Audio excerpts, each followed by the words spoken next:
সবাইকে আমন্ত্রণ জানাচ্ছি বিডি লাইভ 24 নিউজ বিনোদনে। আপনাদের সাথে আছি আমি ফারজান আক্তার অধরা।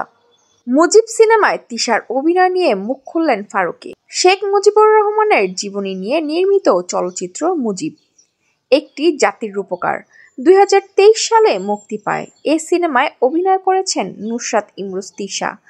5 আগস্টের পর সিনেমাটিতে তার অভিনয় করা নিয়ে নানান বিতর্ক উঠে।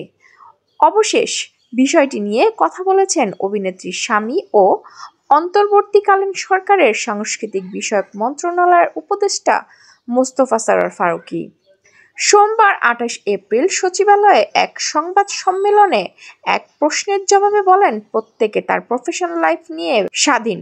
আপনি কি এমন মনে করেন আমরা এমন সমাজে বাস করি যেখানে আমার স্ত্রী তার প্রফেশনাল সিদ্ধান্ত নেওয়ার আগে আমার অনুমতি নেবে, অথবা আমার প্রফেশনাল সিদ্ধান্ত নেওয়ার আগে আমি আমার স্ত্রীর অনুমতি নেব?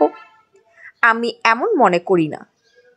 উপদেষ্টা যোগ করেন, অভিনয় তার প্রফেশন, সে তার সিদ্ধান্ত নিয়েছে। উনি উত্তর দিতে পারবেন কোন পরিস্থিতিতে কেন তাকে মুজিব সিনেমা করতে হয়েছে। অভিনয় তার প্রফেশন, এখানে আমার ভুল করার কি আছে আমি বুঝতে পারিনি। প্রসঙ্গত, মুজিবুর রহমানের বায়োপিক মুজিব একটি জাতির রূপকারে শেখ মুজিবুর রহমানের স্ত্রী ফজিলাতুন্নেছা মুজিবের ভূমিকায় অভিনয় করেছেন নুসরাত ইমরোজ তিশা।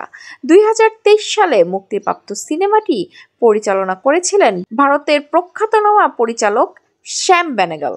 আমাদের ভিডিওগুলো যদি আপনাদের ভালো লেগে থাকে, আপনার মূল্যবান মন্তব্য আমাদের কমেন্ট বক্সে জানিয়ে যেতে পারেন এবং লাইক, শেয়ার, ফলো ও আমাদের ইউটিউব চ্যানেলটি সাবস্ক্রাইব করে আমাদের পাশেই থাকতে পারেন।